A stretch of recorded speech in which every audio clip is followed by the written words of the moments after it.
You have an easy day ahead of you because Chapter 15.2 is not all that complicated. It only has a handful of slides, so you should do just fine. You do have a lab tomorrow that you're going to watch. This is hopefully going to be a little bit more complex than our last lab over magnetism. I'm going to break out the hard hat and the electrical kits, and we're going to go to work as an electrician. Not really, but we're hopefully going to learn a little bit more about electricity and electrical circuits. But in order to do so, we do need to learn a little bit about how they work today, so let's begin. Starting with closed and open circuits. Well, what's the difference? Closed circuit has a complete path whereby electrons can flow from the source to the load to the source again. So you can see that this is a direct current moving from the source to the load back to the source. However, an open circuit, well, it just isn't powering the light bulb. Well, why? Because if just one part of the circuit is connected to the light bulb, but not the other part, it's not going to work. You need to have both parts of the circuit connected. There's something preventing the flow of electrons to the light bulb here. And that is the fact that the wire is not connected, making it an open circuit. If your house was full of open circuits, you would have outlets that didn't work, and that wouldn't be very good. Secondly, many of you have probably seen this thing here. Maybe it's in your garage or outside. Mine is outside my house, which is kind of unusual. And maybe it's in your laundry room or something. This is your circuit breaker. But anyway, we'll start out with the top. A switch opens or closes a circuit, such as a light switch. Light switches work very simply. If the light switch is down, it causes a circuit to be open, and there's no electricity flowing. As soon as you flick the light switch up, it causes all the parts of the circuit to connect, and there to be power. And that's just how a light switch works. That's why we call it a switch. It turns the circuit on and off. A short circuit is where electricity finds a dangerous shortcut through the circuit and avoids the load. Now, that's not a good thing, because you want, let's say, you want to power a light bulb, let's say, and the circuit's going to take the path of least resistance. It's going to take the easiest path. Don't we all, in just about every situation? But for a circuit, that's not a good thing. If you want to power a light bulb, the light bulb does have resistance. But if it finds a path with no resistance, it's going to take that path.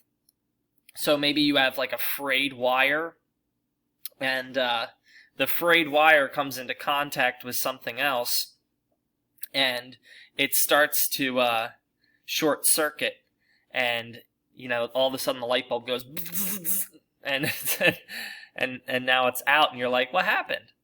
Well, the electricity found a path, but it wasn't the path that you wanted it to find. Now, a circuit breaker like the one on the right is a shutoff switch that closes or opens all circuits. It's important because as soon as your circuit starts to have a lot of electricity flow through, or it's dangerous in any amount, it will what's called trip the breaker.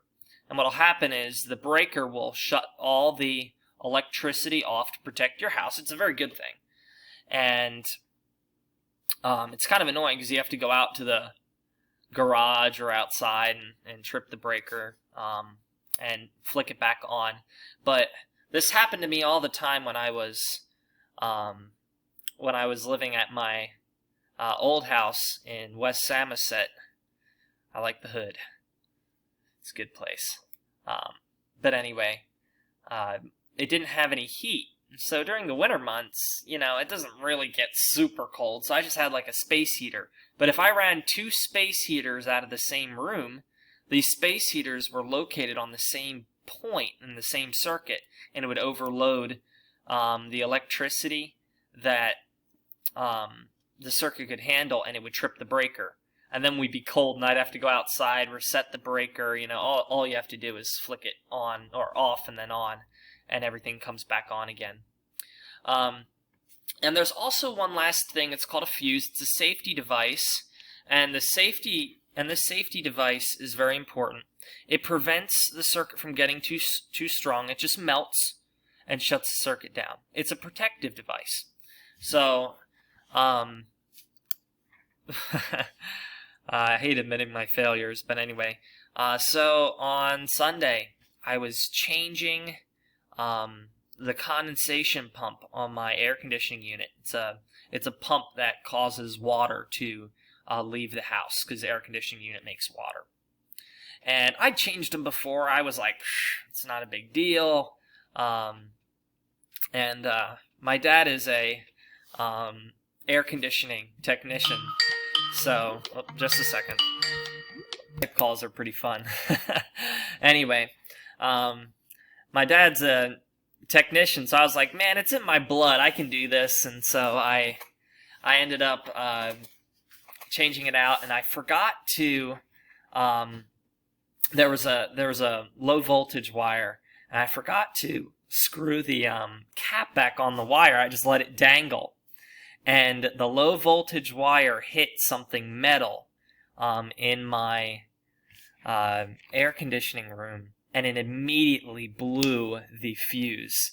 Now the fuses are about this big, and they only cost like $1, so it wasn't really a big deal. But the fuse cuts the circuit off. And so I had all the power, flowing to everything. My circuit breaker wasn't tripped. It was all working fine. And I was like, man, I wonder why my unit isn't working. I ran the pump. The pump worked great. I was like, oh, I must have messed something up. And I'm thinking, oh, it's a $1,000 fix or $2,000 fix. Well, it was just a $1 breaker. $1 fuse in my air conditioner that was meant to protect my air conditioner from dumb people like me who would accidentally have a low voltage or a high voltage wire touch a piece of metal, and to prevent any damage from happening, the fuse went pop, and to save my air conditioner. I'd rather that happen, a $1 fix, than a several $1,000 fix. So thankfully that fuse worked. And lastly, and this is going to be in our lab tomorrow, we have series versus parallel circuits.